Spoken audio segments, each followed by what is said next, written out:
بسم اللہ الرحمن الرحیم۔ السلام علیکم، میں ہوں زین العابدین۔ آپ دیکھ رہے ہیں پروگرام سچ بات نصرت مرزا صاحب کے ساتھ۔ آج کے موضوعات آپ نے دیکھ لیے۔ مرزا صاحب السلام علیکم۔ وعلیکم السلام۔ السلام علیکم ناظرین کرام۔ دیکھیے، ہم نے کل بہت اہم بات کی تھی کہ نیوم کی ہم نے تعریف آپ کو بتائی تھی کہ نیوم کا نام جو نیا نام بنایا ہے، نیو سے بنایا ہے، نیو جو کہ ایک گریک ورڈ ہے، NEO، نیو، جس سے نیا کے مطلب ہے کہ نیا، اور ایم نے کا لفظ استعمال کیا مستقبل، عربی کا لفظ ہے مستقبل، یعنی نیا مستقبل۔ تو یہ ایک قسم کا نیوم کا شہر جو ہے وہ بحر احمر میں تبوک شہر کے پاس، اور جو تیران اسٹریٹ ہے اس کے پاس، تیران جزیرہ ہے اس کے پاس یہ بنایا جا رہا ہے۔ اور اس میں 22 نومبر کو ملاقات ہوئی تھی، پہلی مرتبہ زندگی کے اندر جب سے بنا ہے اسرائیل، اس کے بعد سے پہلی مرتبہ ایک عرب ملک کی سرزمین پر اسرائیلی وزیر اعظم کی آمد ہوئی ہے، اور بشمول اس کے موساد کے جو ان کا انٹیلیجنس ہے، موساد ان کی سربراہ کی، اور ساتھ ساتھ میں پومپیو بھی ساتھ تھا۔ اور اس کے نتیجہ یہ ہوا کہ اس کے نتیجے میں یہ پہلا کام جو ہوا وہ یہ ہوا کہ ایران کے جوہری سائنسداں محسن فخری زادے کو تہران میں کل شہید کر دیا گیا۔ یہ 22 کو واقع ہوا اور 27 کو انہوں نے شہید کر دیا 5 روز کے بعد میں۔ اب اس کے بعد میں ایرانیوں نے یہ کہا ہے کہ ہم اس کا بدلہ لیں گے، لیکن ہم اب بدلے کا ٹائم ہم خود متعین کریں گے۔ اب اس کا مطلب یہ تھا کہ ان کو یہ پتہ نہیں ہوگا، تو اب وہ ڈھونڈیں گے کہ ان کا کون سا سائنسداں جس کو مارا جائے۔ تو بہرحال وہ میرے خیال میں اس سے پیچھے ہیں ایرانی اس معاملے میں، کیونکہ ایرانی کافی الجھ گئے ہیں۔ ایرانیوں میں انہوں نے جب سے انہوں نے یہ معاہدہ P51 کیا ہے، جس سے ان کو تباہی ہوئی ہے، انہوں نے وقتی طور پر وہ جو پہلے جو اپنے جو جس طرح سے کہ اللہ پہ بھروسہ کرتے تھے، اس کے بھروسہ کرنے کے بجائے انہوں نے ان پر یورپ پہ بھروسہ کیا۔ نتیجہ پھر آپ دیکھ لیں کہ آپ کے اندر ملک کے اندر خلفشار پیدا ہوا اور آپ کو تباہی کی طرف لے جا رہا ہے۔ اب وہ اس کے علاوہ یہی پہ اس پر ختم نہیں ہوگا یہ واقعہ، یہ اس پر آپ کے جو صحرا کے اندر جو آپ کا، میں نام نہیں لینا چاہتا ہوں، وہ اس صحرا کے جو آپ کا پلانٹ ہے جس میں کہ سینٹریفیوج ہیں، جس میں کہ آپ وہ یورینیم بنا رہے ہیں، اس پہ حملہ کریں گے۔ تو اب سوال یہ ہے کہ تل ابیب کا جو ہدف، جو یہ باقی ایران کا ایٹمی پروگرام ہے، وہ ہمارے پر بھی، ہم نے جیسے کل بھی کہا تھا کہ 2 حملے کرنے کی کوشش کر چکے ہیں، لیکن ہر دفعہ وہ فیل ہوئے ہیں۔ اللہ کا شکر ہے کہ پاکستان کے اوپر اللہ کی مہربانی ہوئی ہے، اور وہ ہمارے انٹیلیجنس کی وجہ سے، لیکن میں یہ نہیں کہتا انٹیلیجنس وغیرہ سب کچھ ایک بہانے ہوتے ہیں، لیکن ہمارے اللہ کا کرم تھا ہم پر۔ تو وہ اللہ کے کرم پر آپ جب بھی آپ کریں گے، بھروسہ کریں گے، تو اللہ تعالیٰ پھر مدد کرتا ہے۔ دوسری بات یہ ہے کہ متحدہ عرب امارات پاگل ہو گیا ہے، اس نے جو ہے وہ گریک سے معاہدہ کر لیا ہے ترکی کے خلاف، اور کہ صاحب اگر ہمارے پر حملہ ہوا تو آپ ہماری مدد کریں گے، اور گریک پہ حملہ ہوا تو متحدہ عرب امارات حملہ بدلہ کرے گا۔ اب مسئلہ تو اس کا یہ ہے متحدہ عرب امارات کا، کہ ایک تو اس کو یہ مسئلہ کھڑا ہو گیا ہے کہ یہ 2-3 جو آدمی ہیں، یہ محمد، جو سب کے نام محمد ہیں، اللہ کی شان دیکھیے کہ بن زید ہے اور ایک بن سلمان ہے، یہ دونوں کے دونوں جو ہیں ایک دوسرے کے مقابلے بھی کرتے ہیں، اور یہ سارے کے سارے جو ہے کام جو ہیں شیطانی کام، دجالی کاموں میں ملوث ہیں۔ اب ان کا مسئلہ ایک تو یہ آ گیا ہے کہ کیونکہ پاکستان کا جب سے یہ بنی ہے، ہماری گوادر بندرگاہ یہ سمجھتے ہیں کہ ہمارے دشمن ہو گئے ہیں گوادر کے، جو ہے ہم تو یہ منصوبہ بنا رہے ہیں کہ آپ کو جو ہے نئی ٹیکنالوجی دیں اور آپ کو مضبوط کریں، ہم تو جو آپ کو اپنی آپٹیکل فائبر دے رہے ہیں، جس میں آپ کے اوپر کوئی آدمی حملہ نہیں کر سکتا ہے، آپ کو اتنی زیادہ تقویت کی طاقت ہم دینا چاہتے ہیں، لیکن آپ اس کی بجائے آپ اسرائیل کے گھٹنے کو پکڑ رہے ہیں، اور وہ اسرائیلیوں کے پاس جا کر آپ نے مرنے کے لیے، اسرائیلی کبھی آپ کے دوست ہو سکتے ہیں، لیکن آپ کو شوق ہے مرنے کا، تو اب کوئی جیسا کہ وہ ہمارے شاعر نے کہا کہ کچھ دشمن کو بھی تھا اور کچھ ہمیں بھی مرنے کا شوق تھا۔ جی، کچھ سانو مرندہ شوق بھی تھا، ہاں، کچھ شہر کے لوگ بھی ظالم تھے، کچھ شہر کے لوگ بھی ظالم تھے، اور کچھ ہم کو بھی مرنے کا شوق تھا۔ تو منی نیازی نے ایک بڑی بات کی ہے، تم کو بھی مرنے کا شوق ہے، اور وہ تو ظالم ہی ہیں جو صہیونی ہیں، وہ آپ کو ماریں گے. ہم تو آپ کے بھائی ہیں, اگر ماریں گے بھی تو آپ کو پانی پلا کر آپ کو ٹھنڈ میں ماریں گے. جی آپ کو یاد کریں کہ آپ کے ساتھ ہم نے کیا کیا بڑائیاں کی ہیں, آپ کی فضائیہ کو ہم نے کھڑا کیا. اور کیا چاہتے ہو؟ یہ آپ ترکی اب اور بھی سروس ایران کر رہے ہیں. ترکی اور ایران سے جو ان کا شکوہ ہے متحدہ عرب امارات نہیں, کا. وہ ہمارے سے شکوہ زیادہ ہو گیا ہے, وہ کہ ہم نے ترکی کا کیوں ساتھ دیا تھا. او بھائی, ہم ٹھیک کرا دیں گے, آپ کی حکومت کہیں نہیں جا رہی ہے, تم اگر ہم پر اعتماد کرو تو ہم ہی سپر پاور ہیں اس علاقے کی. اب تم اب اس بات کو خیال کو چھوڑ دو, ایران کا چکر بھی چھوڑ دو, اور سعودی عرب کا بھی چکر چھوڑ دو. اور کیا کرے گا تمہیں؟ تمہارا دشمن تمہیں بچائے گا اسرائیل, وہ تو خود ختم ہونا ہے. تو وہ کیسے بچائے گا تمہیں؟ بیوقوف ہو تم, بدو لوگ ہو, تمہارا دماغ خراب ہوا. تو ابھی میں آپ سے یہ کہنا چاہتا ہوں کہ آپ کو مہربانی کر کے ابھی اپنا راستہ موڑو اور یہ واپس پاکستان کی طرف آؤ اور سیدھے ہو جاؤ, تو آپ اسی میں آپ کی عافیت ہے. اس کے علاوہ لیکن انہوں نے تو اسرائیل سے معاہدہ کیا, جس کو نام بھی دیا انہوں نے معاہدہ ابراہیم. بھائی جو کچھ بھی آپ نے معاہدہ ابراہیم کر لیں یا کوئی کر لیں, لیکن آپ کی پٹائی ہوگی بس اللہ کا. بس وہ ایک دفعہ آپ کیوں نہیں چلاتے وہ جو ہے ڈاکٹر اسرار کی پہلے ایک دفعہ چلا چکے ہیں. ایک دفعہ اور چلا دو, ان کو سناؤ. جی ہم پھر انگریزی میں تک ہم بولیں گے, وہ اس وقت جب آپ سنائیں گے تو ہم انگریزی میں بولیں گے, ترجمہ انشاءاللہ کریں گے. کل کے پروگرام میں دکھا دیں گے. جی چلیں. جی اچھا, یہ جو فخری زادہ صاحب کی جو شہادت ہوئی ہے, تو ان کا سیکیورٹی نظام بھی تو دیکھیں کلیپس, وہ پتہ چل نہیں, رہا یہ ہے. بات نہیں ہے, سیکورٹی نظام بات نہیں ہے. ظاہر ہے کہ وہ ایک آدمی, یہ تو یہ ہے کہ میں پھر آپ سے کہہ رہا ہوں, ضیاء الحق خود بھی تو آپ کو مار دیا تھا. اس وقت آپ کا سیکورٹی نظام کدھر رہ گیا تھا؟ آپ کا سب سے بڑا آدمی تھا. وہ یہ کہہ رہا تھا کہ مجھے جو اب تم نے افغانستان میں تم جو واپس جا رہے ہو تو مجھے اکیلا چھوڑ کے کیوں جا رہے ہو میرے ملک کو. وہ یہ بات کہہ رہا تھا. کیا غلط بات کہہ رہا تھا؟ امریکنوں کو یہ بات پسند نہیں تھی, آپ کے آدمی کو مروا دیا. لیکن وہ بھی ایک استاد آدمی تھا, اسے امریکہ کے کم سے کم سفیر کو تو اپنے ساتھ لے لیا. اس نے کہا کہ مجھے تو مار رہے ہیں, چل تو بھی مر. تو اس کی بیوی ابھی تک افسردہ ہے, اور اس کی بیوی پر الزام لگا کہ وہ پاکستان کی بڑی بھئی خواہ ہے. ظاہر ہے کہ اس کے میاں کو یہاں پر مارا ہے انہوں نے, تو اس کے دل میں کچھ نہ کچھ تو ہوگا. جی تو وہ پھر بعد میں اس کو پھر کلیئر کیا کہ نہیں, یہ اب ایک پروجیکٹ پہ کام کر رہی تھی اور پاکستان کے ساتھ اس طرح سے نہیں ہے کہ وہ ان کی جاسوس ہو. جی تو اس پہ الزام لگا دیا تھا نا کہ پاکستان کی جاسوس ہے, اور یہ جی اوباما کے زمانے کے اندر, اور اس کے اوپر باقاعدہ اس کے خلاف کیس چلا تھا, اور پھر بعد میں وہ کلیئر ہوئی تھی. جی اگر یہ مرزا صاحب, اگر ایران کو یہ ابھی رد عمل دیتا ہے, اس کے نتیجے میں پھر کوئی اور بڑی کارروائی ہوگی پھر؟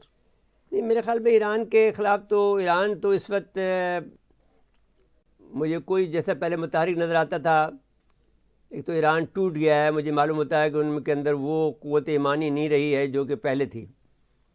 سید صاحب کو سوچنا چاہیے کہ وہ کیا کمی رہ گئی ہے, وہ اللہ سے رجوع کریں, اور اللہ سے رجوع کر کے آر پار کر دیں, اور فتح ہوگی. میں آپ کو یقین دلاتا ہوں بھائی. میں تو کیونکہ تم جب وہاں پر ہم لوگ گئے تھے کانفرنس میں جب گئے تھے, وہ اس کی القدس کی جو کانفرنس تھی, تو اس وقت میں نے صرف سید صاحب کو میں ان کے چہرے پر نظر جمائے بیٹھا رہا اور ان کو ریڈ کرتا رہا.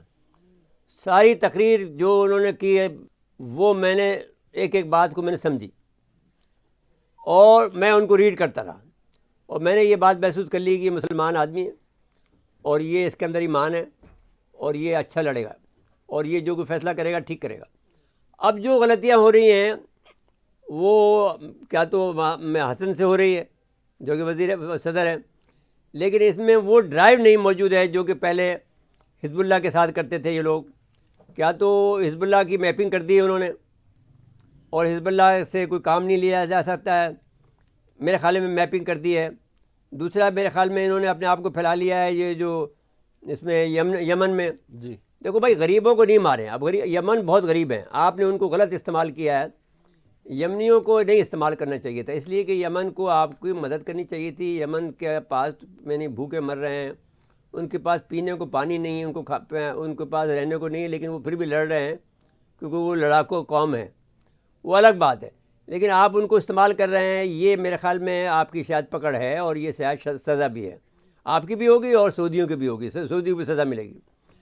لیکن اگر آپ اس سے تائب ہو جاتے ہیں اور پھر کہتے ہیں کہ ہم اللہ کا نام لیتے ہیں, تو پھر آپ ممکن ہے کہ اسرائیل کو آپ ایک دھکا لگائی دیں, اور آپ لگائی دیں تو اچھا ہے, کیونکہ وہ آپ کو نہیں چھوڑیں گے اور آپ ان کو نہ چھوڑیں. ہم تو آپ کو یہی مشورہ دیتے ہیں, اگر آپ کو یہ آپ سن سکتے ہیں اور ہماری بات کو سمجھ سکتے ہیں, ایک مسلمان کی بات کو, اور وہ بھی سنی مسلمان کی بات کو جو یہ دعویٰ کرتا ہے کہ وہ آپ کو ریڈ کر کے آیا ہے، اور وہ یہ کہتا ہے کہ وہ امام حسین کا بہت بڑا تابع ہے، حکم کا نقش قدم پہ چلنے کا اس کا وہ دعویٰ کرتا ہے، وہ آپ سے کہہ رہا ہے کہ آپ کو جو ہے فیصلہ کن جو ہے یہ باتیں چھوڑ دیں کہ وقت کریں گے، یا آپ کو جو ہے کرنا ہے جو کر چھوڑیں جی اور باقی اللہ پہ چھوڑ دیں. بالکل اور ٹھیک. جیسا کہ آپ پہلے کرتے آئے ہیں، اور یہ سعودی کچھ نہیں کر سکتے. سعودی جس انداز کا آدمی ہے، کوئی آدمی اس کے ساتھ نہیں ہے. آپ دیکھ لیں، اگر میں اس کا تمام حساب لگاؤں جو آپ نے جو حرم کعبہ کے جو امام کو آپ نے قید کیا ہے، تو کون آدمی آپ کے ساتھ ہوگا؟ بالکل آپ نے جو ہے جب جہاں پر آپ نے جب یہ حتیت جو ہے جو قبیلہ ہے جس میں 20,000 کے قریب قبیلے ہیں، ہاشم ابن ہاشم کو انہوں نے سپورٹ کیا، ترکی نسل کے لوگ ہیں، ان کو تم نے ہٹایا ہے. عبد الرحمن کو مارا ہے اس نے 21 اپریل 2020 کو مار دیا ہے اس آدمی نے، یہاں پر جو اس نے نیوم شہر بنانے کے اندر. جی تو وہ لوگ آپ کے مخالف ہیں، ہر جگہ پر اس کی مخالفت ہے. آپ کو تو وہاں کام کرنے کی صرف ضرورت ہے، اور یہ ایک ہی اس میں محلے کے اندر یہ محمد بن سلمان چلا جائے گا جی آپ کا. اور پھر بعد میں باقی رہ گیا یہ ہے کہ آپ کا یعنی جو آپ نے بہت اکڑ دکھا رہا ہے کہ خود جو ہے اپنے ملک کے اندر بہت زیادہ بدنام ہے، اور بہت زیادہ اس نے مالک بنایا ہے جو اسرائیل کا وزیر اعظم نیتن یاہو ہے. جی ان کی تو وہ اگر ایک بھی اگر آپ کا چلا گیا وہاں پر، نیتن یاہو گیا، جی آپ یقین مان لیجئے نیتن یاہو بھی گیا، اور یہ ساری ان کی اکڑ نکل جائے گی. جی اور یہ تو وہ تو جا ہی رہا ہے. ڈونلڈ ٹرمپ جاتے جاتے اس کو جو وہ خنجر لگے گا پیٹھ کے اندر وہ ٹھیک لگے گا. جی تو آپ کو کوئی نہ کوئی عمل کر دینا چاہیے، بسم اللہ الرحمن الرحیم کہہ کر. بس جی بالکل آگے چلیں ٹھیک ہے. اب وہ بریک کے لیے کہا جا رہا ہے. ناظرین مختصر وقفہ ہے، وقفے کے بعد آئیں گے ذرا سیاسی گفتگو.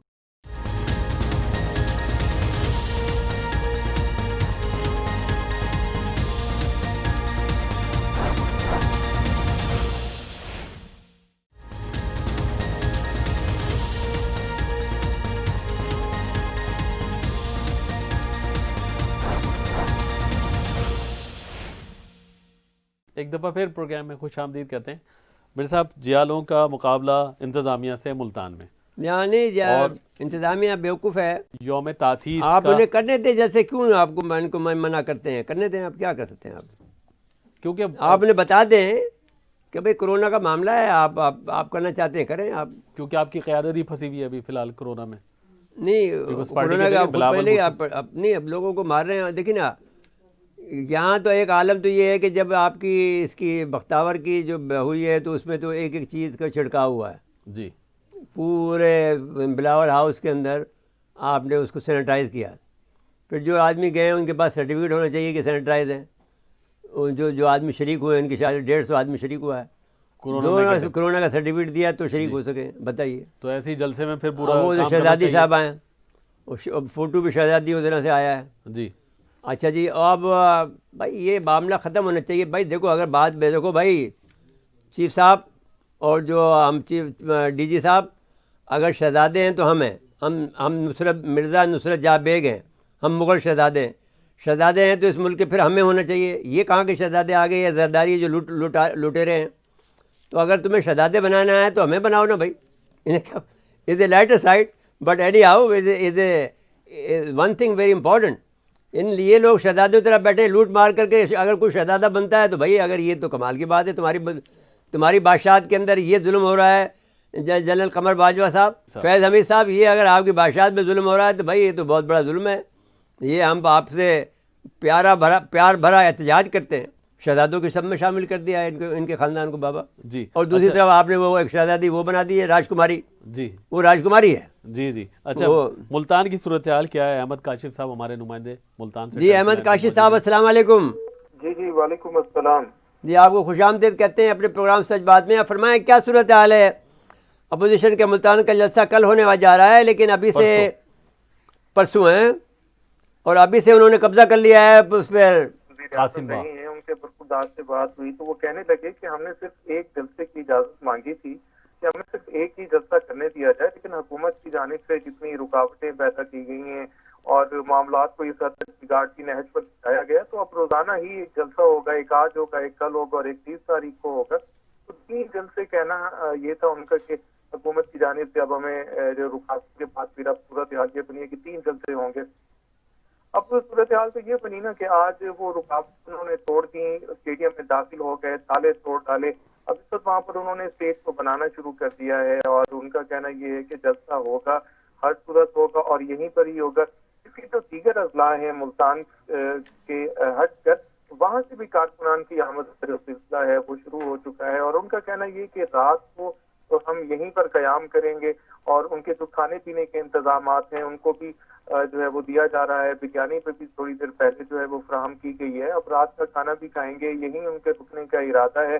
انتظامیہ یہاں پر مکمل طور پر خاموش ہے اور اس کی خاموشی بڑی زومانی سی ہے. کیونکہ دیکھنے کو یہ ملا ہے کہ اب جیسے وہاں سے گیلانی ہاؤس سے یہ لوگ نکلے تھے، عبد القادر گیلانی، علی حیدر اور علی موسیٰ گیلانی، تو اس وقت وہ کہہ کر آئے تھے کہ ہم آج سرپرائز دینے جا رہے ہیں اور میڈیا کو بھی علم تھا کہ کیا ہونے جا رہا ہے. انہوں نے اتنی بڑی ریلی نکالی، ہم گھنٹہ گھر پہنچے اور اس کے باوجود جو وہاں پر ذرا بھر نفسی وہاں پر تعینات کی اور وہ لوگ بھی انہوں نے کوئی رسمی سی بھی مزاحمت نہیں کی، وہ چلے گئے. تو لگ کچھ ایسا رہا ہے کہ شاید حکومت کی جانب سے بھی ایک شاید کچھ نرم گوشہ دے کر ایک محدود پیمانے پر جو ہے وہ شاید اجازت دے دی جائے. اور کیونکہ اس کے علاوہ جو انتظامات دیکھنے کو ہمیں انتظامیہ کے دعوے تھے کہ نہیں کرنے دیں گے اور یہ ہوگا اور وہ ہوگا، تو کچھ عملی اقدامات یہ کیے گئے کہ کنٹینرز جو ہے وہ دیکھو احمد، ایک بات میں آپ سے کرنا چاہتا ہوں. آپ اس میں کیونکہ آپ وہاں کی فضا کے اندر ہیں، آپ کو بھی یہ ممکن ہے کہ یہ خیال ہو کہ یہ بات حکومت ظاہر ہے کہ جب بھی کبھی، کیونکہ ہماری عمر اتنی زیادہ ہے کہ ہم نے ہر تحریک کو دیکھا ہے، جب بھی کسی تحریک کو دبایا جاتا ہے تو وہ دبتی نہیں ہے، بڑھتی ہے. اس کا طریقہ یہ ہوتا ہے کہ اس کو سائیڈ لائن دے دی جائے تو وہ پھر ختم ہو جاتی ہے. تو وہ ان لوگوں نے یہ بات کہی تھی جو ایک میرے خیال میں جائز بات تھی. جب بختاور کا جو منگنی ہو رہی ہے اس میں اس کا بھائی تک شریک نہیں ہوا، سگا بھائی بلاول، اس لیے کہ وہ کرونا میں تھا. اب اور پورے بلاول ہاؤس کو سینیٹائز کیا گیا. بلاول ہاؤس آپ نے دیکھا نہیں کراچی کا، میں تو دیکھا چپا چپا اس کا، تو اس کو سینیٹائز کیا گیا. اور جو 150 آدمی اس میں شریک ہوئے ہیں ان سب سے سرٹیفکیٹ مانگا ہے کہ کرونا فری جو لوگ آئیں گے وہ آ سکیں گے. اب سوال یہ ہے کہ ملتان میں اس سردی کے عالم کے اندر عوام جب وہاں آئے گی، میں ایک سوال کر رہا ہوں، مجھے کوئی بحث نہیں ہے، کوئی دلچسپی نہیں ہے، تو وہ کرونا سے متاثر ہو سکتی ہے. تو یہ جو حکومت نے ان کو یہ بتا دیا کہ بھائی ہم نے تو آپ نے کوشش کی تھی، اور پھر ان کو چھٹی دے دی کہ بھئی آپ نے اب کرونا پھیلتا ہے تو ذمہ داری پھر اس پہ ان کے پر آ جائے گی اور یہ بڑی سخت آئے گی. اور اگر پھیلے گا اس طرح سے تو اگر یہ اموات ہوئی تو پھر یہ حکومت کو پھر ان کے اوپر ہاتھ ڈالنے کا موقع مل جائے گا. جی آپ بولیے، اب آپ کو جو کچھ کرنا ہے. جی بالکل، آپ نے بالکل درست فرمایا ہے کہ اب حکومت کی جانب سے تو بتا دیا گیا اور رکاوٹ پیدا کرنے کے لیے بھی یہی کہا جاتا رہا کہ کرونا جو ہے وہ ملتان میں تیزی سے پھیل رہا ہے اور اگر ایسا جلسہ کیا گیا تو مزید تیزی سے اور پھیل سکتا ہے، اموات بھی ہو سکتی ہیں. اچھا، اس حوالے سے جو گیلانی خاندان ہے جب ان سے رابطہ ہوا ہے تو ان کا کہنا یہ تھا کہ انہوں نے 1 لاکھ کے قریب ہم نے ماسک بھی بنوا لیے ہیں، ہم جو SOPs ہیں اس کا بھی خیال رکھیں. یار آپ نے خود دیکھا، ابھی ہم نے ٹی وی پہ دیکھا ہے، آپ نے کس کے ماسک لگے ہوئے ہیں آپ بتا دو. اچھا، اس وقت جو وہاں پر انہوں نے یہ ہنگامہ کیا ہے کسی قسم کا کوئی ماسک نہیں تھا. تو یہی سوال ان سے میں نے کیا تھا کہ میں نے کہا جی یہاں پر تو کوئی جو اس وقت کہاں سے SOPs پر عمل ہوتا دکھائی دے رہا. تو انہوں نے کہا جی اگر ہمیں موقع دیا جاتا ہم اس طریقے سے. بھائی احمد، میں تمہیں یہ کہنا چاہتا ہوں احمد کاشف، آپ یقین مان لیں یہ پھر اغوا ہوگا، یہ سدھرے گا نہیں. اب یہ اور باقی اور بات سمجھ میں ان کے آ جائے گی، کیونکہ اس کے باپ کو سمجھ میں نہیں آئی یہ بات کو. تو بالکل آپ بالکل درست فرما رہے ہیں. جی آپ، ان کا دماغ خراب ہو گیا ہے، یہ کھسک گئے ہیں، عوام کو مروانے کو تیار ہو گئے ہیں، بیچارے غریب عوام ہوتے ہیں. تو میں بہرحال احمد کاشف، آپ اپنا خیال، بہرحال پلیز آپ اپنا خیال رکھیں. آپ ہمارے بچے ہیں، ہمیں تو اپنے بچوں کا خیال ہے اور وہ بھی ہمارے بچے ہیں، لیکن اب کیا کریں، جو نہیں مانتے وہ مانیں، لیکن آپ تو مانیں نا، آپ دور رہیں سے. بہت شکریہ آپ کا، آپ نے کہا. میں اب بریک کے لیے کہا جا رہا ہے، بریک کے بعد آئیں گے تو گلگت بلتستان کی بات کریں گے. چودھریوں کا تو بات نہیں کیا آپ نے. چودھریوں پہ بات کر لیں گے 1-2 منٹ کی، لیکن بریک کے بعد وقت اب کم ہے اور گلگت بلتستان کے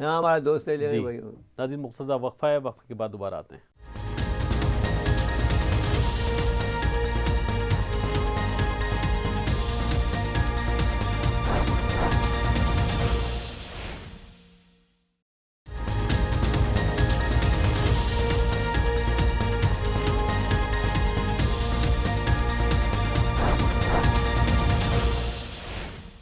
ایک دفعہ پھر پروگرام میں خوش آمدید کہتے ہیں۔ مرزا صاحب آپ بریک سے جانے سے پہلے دیکھیے آپ وہ بات یہ تھی کہ کل رہ گئی تھی کہ وہ نواز عمران خان صاحب جو ہیں وزیر اعظم پاکستان چودھری شجاعت کی بذات پرسی کے لیے گئے، جی تو چودھری برادران راضی ہو گئے۔ انہوں نے کہا صاحب ہمارا ایک خاصہ ہے کہ ہم جس کا ساتھ دیتے ہیں ہم اسے بے وفائی نہیں کرتے، یہ بھی درست بات ہے۔ یہ چودھریوں نے چودھری کبھی بھی نواز شریف کو نہیں چھوڑتے اگر ان کے ساتھ میں ان کے اوپر دباؤ نہیں ڈالا جاتا۔ بہت بہیمانہ دباؤ ڈالا ہے جی ماداروں نے، اور ان کے بھائی کو گرفتار کر لیا، اور یہ راجہ ظفر الحق سے یہ کہہ گئے، میٹنگ سے اٹھ کے گئے کہ میں کبھی بھی میں مسلم لیگ کا ساتھ نہیں چھوڑوں گا۔ پھر آ کے انہوں نے بتایا کہ بھائی مجھ پر اتنا سخت دباؤ ہے، میں مجبوری ہے، میں کیا کروں۔ اب مسئلہ یہ ہے کہ ان کے اپنے گھر کے جو ووٹ ہیں زین صاحب وہ 22 ووٹ ہیں، جی یعنی پورے سینٹرل پنجاب سے لے کر اور شمالی پنجاب تک جی 22 ووٹ ان کے آتے ہیں۔ 22 ووٹ ان کے کوئی نہیں روک سکتا۔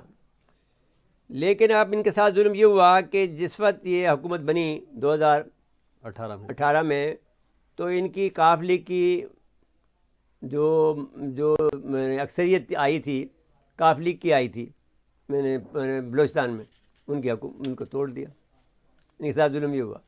اب مسئلہ یہ ہے کہ کیونکہ یہ بیسیکلی پارٹی نہیں بنتے ہیں، یہ ایک قبیلہ رہنا چاہتے ہیں، چودھری رہنا چاہتے ہیں، یہ پارٹی نہیں بنانا چاہتے ہیں، تو پھر یہ وجہ ہوئی کہ ورنہ تو ان کی پارٹی قاف لیگ کی اچھا وہاں پر عمران خان بھی اس لیے گئے کہ انہوں نے نواز شریف صاحب کو فون کیا تعزیت کے لیے چودھری صاحب نے، تو ظاہر ہے عمران خان نے سیاسی دباؤ محسوس کیا۔ اس سے پہلے بیمار تھے کیوں نہیں گئے؟ ابھی اس لیے گئے نہیں تو اس کو عمران خان کو یہ سیاست نہیں آتی ہے کہ دنیا کے اندر کرتے سے بھی نہیں آتی سیاست، تو چلیے ایک بات کی بات ہے، لیکن ایک اخلاقیات بھی کوئی چیز ہے نہیں۔ ابھی وہ تو اس کو پاکستان میں رہنا نہیں آتا، وہ ایک خلائی مخلوق واقعی بن گیا ہے۔ جو خلائی مخلوق تو خیر وہ بیچارے وہ انٹیلیجنس ادارے وہ کہتے ہیں، لیکن یہ واقعی خلائی مخلوق بنا ہوا ہے۔ لیکن یار دیکھو زین، ہم ایک بات آپ سے کہتے ہیں کہ پاکستان کی تاریخ میں اتنا زوردار موقف کسی بھی وزیر اعظم نے اختیار نہیں کیا، وہ اتنا انڈیپینڈنٹ موقف اختیار نہیں کیا، اور اسی پر مجھے فخر ہے۔ بھائی صاحب اس کے پیچھے لیکن ادارے ہیں، نہیں دیکھیے وہ اکیلا آدمی نہیں کر سکتا۔ دیکھیے ادارے بھی ہوں تو اداروں کو بھی چکمہ دے جاتا تھا نواز شریف، اور ان کو پٹا لیتا تھا۔ جی آ جائیں گلگت بلتستان کے معاملے پہ۔ کرنل ریٹائرڈ عبیداللہ صاحب ٹیلی فون لائن پر موجود ہیں۔ جی کرنل صاحب السلام علیکم۔ السلام علیکم محترم نصرت مرزا صاحب، السلام علیکم جی۔ جناب آپ کو بہت بہت مبارک ہو، ہمارے لیے دعا بھی کی ہے، ہم نے آپ کے لیے بہت زیادہ، ہم نے یہاں ٹی وی سے جو کر سکتے تھے وہ کیا، لیکن اس سے زیادہ آپ کا کام وہاں بہت ہے۔ آپ جیسا نیک آدمی، آپ جیسا معتبر آدمی، آپ جیسا پاکستانی آدمی، گلگت بلتستان کو کیا پاکستان کو ملنا کے لیے ایک ہماری خوش قسمتی کی بات ہے۔ آپ کو ہم پہلے مبارکباد قبول فرمائیں۔ ہماری تو خواہش تھی کہ آپ ہی وزیر اعلیٰ بنیں، لیکن اب جو بھی صورتحال ہو وہ بھی ٹھیک ہے کہ اگر آپ سینئر وزیر بن جاتے ہیں تو بھی ہم خوش ہوں گے اس بات پر، کیونکہ پھر آئندہ کے لیے راستہ ہموار ہو جائے گا آپ کا۔ سب سے پہلے سچ ٹی وی چینل کا میں آپ کا بہت مشہور ہوں کہ کون سے اپنے ووٹر سے پاکستان میں جنہوں نے پوسٹل بیلٹ کے ذریعے مجھے ووٹ کیا اور سب کیا، میں آپ کا بھی شکریہ ادا کرتا ہوں۔ اور دوسری چیز الحمدللہ اللہ پاک کی ذات کا شکریہ، پھر اس کے بعد ہمارے حلقے کے تمام عوام کا، اور دور دور سے اوورسیز سے، ویسٹ سے، پاکستان کے دیگر شہروں سے انہوں نے آ کے مجھے ووٹ دے کے مجھ پہ اپنا اعتماد کا اظہار کر کے مجھے جتا دیا۔ تو میں پارٹی کا بھی بہت ہی، اور پارلیمانی بورڈ کا، ہمارے prime minister chairman Imran Khan کا، اور پھر سیف اللہ نیازی صاحب کا، اور ہمارے وزیر علی امین گنڈاپور صاحب کا میں مشکور ہوں کہ انہوں نے مجھے کنسیڈر بھی کیا چیف منسٹر کے لیے۔ تاہم ہمارے ہی کلیگ اور ہمارے بیامیر ڈویژن کے صدر خالد خورشید کا نام قرعے میں نکلا. میں بہت مور دین ہیپی. پارٹی ڈیسیجنز کو ہم بالکل ہی خوش آئند سمجھتے ہیں اور علاقے کے لیے, ملک کے لیے, ہمارے صوبے کے لیے انشاءاللہ یہ ایک اچھا شگون ہوگا. اور ایز اے ٹیم ہم چل کے لازمی ہم کیا کہتے ہیں گلگت بلتستان میں تبدیلی لا کے میرٹ پہ اور انصاف کے ساتھ اور شفافیت کے ساتھ اور جنہوں نے اس کو لوٹا ہے ان کا احتساب کر کے انشاءاللہ ایک اچھی حکومت کا آغاز کریں گے گلگت بلتستان میں, پی ٹی آئی کی حکومت. جناب نصرت مرزا صاحب, میں آپ کا میں آپ کو جانتا ہوں کیونکہ لوگ باغ آپ کو پہچانتے نہیں ہیں. میں نے آپ کو اس دن 2017 کی 11 ستمبر کو دیکھا ہے, جس طرح سے آپ نے پاکستان کی بچوں کے سامنے 400 بچے تھے قراقرم یونیورسٹی کے, آپ نے پاکستان کی وکالت کی, جس نے آپ نے پاکستان کے نوجوانوں کو, جو گلگت بلتستان کے نوجوانوں کو رلایا. اور مجھ جیسے اتنے اسٹرانگ آدمی ہے جو لیکن پاکستان کی محبت اتنی زیادہ ہے اس کو بھی رلایا. تو وہ جس محبت کا, جس سے آپ نے حب الوطنی کا مظاہرہ کیا, وہ مثال نہیں ملتی. کاش وہ میرے پاس وہ ریکارڈ موجود ہے. میں دل سے ابھی آئندہ کسی پروگرام میں اس ریکارڈ کو میں آپ کی تقریر کو چلاؤں گا اور آپ سب لوگوں کو دکھاؤں گا کہ دیکھو یہ ہے کرنل عبید اللہ. تو اب جب آپ کا یہ جب بھی کبھی حلف ہو تو آپ ہمیں دعوت ضرور دیجیے گا. ہم کوشش کریں گے, میں اور زین, آپ کو اگر ہمیں فلائٹ مل گئی تو ہم آ جائیں گے. آپ کو ہم مبارکباد دیتے ہیں اور دعا گو ہیں کہ آپ اپنے ایک تو 2 کام آپ نے کہے. ایک تو یہ ہے کہ جنہوں نے یہاں پر غداری کی ہے یا جو غبن کیا ہے یا ملک کو گلگت بلتستان کے لوگوں کے حق مارا ہے, ان کو آپ سزا دلوائیں گے. دوسرا آپ جو ہے حق کی اور صداقت کی اور سچ کی اور جو خدمت کے جذبے کے ساتھ میں اپنے لوگوں کو خدمت کریں گے ایمانداری کے ساتھ میں, وہ ہم اس کے لیے آپ کی اس دعا میں آپ کو آمین کہتے ہیں اور امید رکھتے ہیں کہ آپ اس پہ ثابت قدم رہیں گے. بہت شکریہ کہ ہمیں پاکستان کے پرائم منسٹر نے ہمیں آئینی عبوری صوبہ دے کے ہمیں جو شناخت دی ہے اس پہ ہم بالکل پرائم منسٹر آف پاکستان اور کابینہ کے ہم مشکور و ممنون ہیں کہ ہم ابھی first rated citizens of Pakistan بن گئے ہیں اور انشاءاللہ چیزیں اسی طرح. دیکھو بھائی عبید اللہ صاحب, you are always first citizen. ہماری نظروں میں آپ ہم سے بڑھ کر تھے. آپ کو یاد ہوگا اسی سیمینار میں ایک آدمی نے کیا کہا تھا, آپ کے جو کیپٹن تھا فوج کا, اس نے کہا تھا کہ ہمیں یہ اعزاز حاصل ہے کہ ہم نے گلگت بلتستان کو خود ڈوگرا راج سے آزاد کرایا اور 15 دن کے بعد میں ہم نے خود الحاق کیا. تو ہم سے بڑھ کر کون پاکستانی ہو سکتا ہے؟ تو یہ بات پاکستانیوں کو معلوم نہیں تھی, وہ ہم نے بتائی ان کو.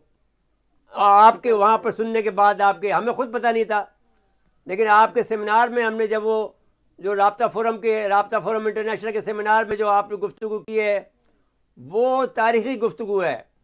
کاش میں اس کو دوبارہ سنا سکوں آپ کو پورا 1 گھنٹہ میں اپنے پروگرام میں. جی بس الحمدللہ ہمیں پاکستانی ہونے پہ اور ان بزرگوں نے جنہوں نے ہمیں پاکستان کا حصہ بنایا اس وقت اسٹرگل کر کے ان پہ بھی فخر ہے.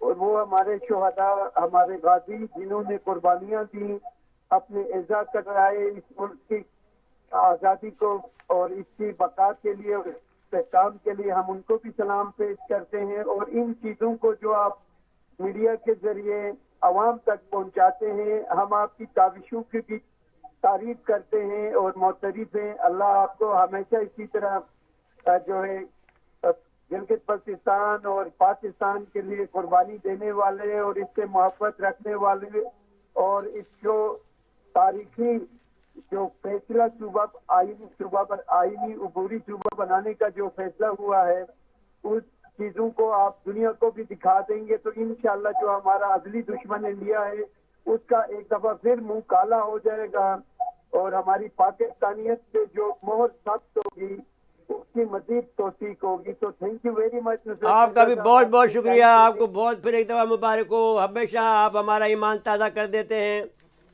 اور ہماری محبت جو ہے پاکستان سے اس کو جو ہے نئے سرے جگہ دیتے ہیں. اللہ تعالیٰ آپ کو جزا دے. بہت بہت شکریہ جی آپ کا. جی بہرحال بیرسٹر خالد قرشی صاحب کے اوپر بڑی ذمہ داری ہے. بڑی ذمہ داری دی. بزدار نہ ثابت ہوں پنجاب کے بس. یہ تم تو بزدار ہی بناتے رہتے ہو تو لوگوں کو. تو بیرسٹر ہے وہ کیسے بزدار بنے گا؟ اللہ کرے ایسے ہی ہو. بیرسٹر وہ تو پاگل آدمی ہے. وہ ایک وہاں کا جو اپنے علاقے میں الیکٹریسٹی نہیں لے سکا وہ کوئی آدمی ہے. جی بالکل. آخری ایک منٹ ذرا ڈیفینس میں جو بھائی ڈیفینس میں یہ معاملہ جو ہے متنازع ہو گیا ہے. اگر جی. یہ معاملہ جو ہے اس کو کلیئر کرنا چاہیے پولیس کو, ورنہ پولیس پھنس گئی ہے. یہ جو بات پہلے انہوں نے جو اپنا سر پہ سہرا سجایا تھا دہشت گردوں کو مارنے کا. نہیں جو انہوں نے جو رینجرز کو جو ہے نیچا دکھا کر اب یہ اس میں یہ پھنس گئے ہیں. جی اور یہ پھنس گئے ہیں مجھے لگتا ہے کیونکہ ہر جگہ پر یہ بدماشی کر رہے ہیں اور جی ایس این کے آدمی انہوں نے لگا رکھے ہیں. ہر جگہ پر جی ایس این کے آدمی ان کے پولیس میں انہوں نے لگا رکھے ہیں. جو ایس ایچ اوز وغیرہ کچھ اچھے بھی ہیں, یہ میں نہیں کہتا ہوں کہ سارے ہیں, لیکن کچھ اچھے بھی ہیں, لیکن زیادہ تر جی ایس این کے لوگ ہیں جن کو ہمیں پکڑنا ہے ایک کر کے. تحقیقات ہونی چاہیے. ایک اور بات بھی میں کہنا چاہتا ہوں زین صاحب, یہ ایک منٹ اگر آپ کے پاس ہے تو ایک منٹ بعد میں کریں. یہ کہنا چاہتا ہوں کہ یہ جو کام کر رہے ہیں بہت سے جو ڈپٹی کمشنر اور ایڈمنسٹریٹر جو ہیں وہ جو کام کرتے ہیں شہر کے اندر جو سڑکیں بناتے ہیں یا کچھ بھی کرتے ہیں اس میں جا کر یہ ایم کیو والے اپنا جھنڈا لگاتے تھے. 30 سال تک یہ حکمرانی کرتے رہے. انہوں نے وہ سڑکیں نہیں بنائی اورنگی کی, اور وہاں پر جب اورنگی کی سڑکیں بنتی ہیں تو یہ اپنا جھنڈا لگا دیتے ہیں.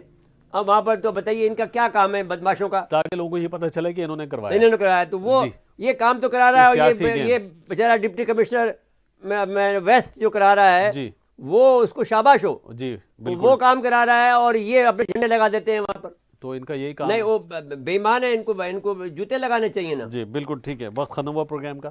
ناظرین آج کے لیے اتنا ہی. آئندہ پروگرام تک کے لیے اجازت چاہتے ہیں. اللہ حافظ.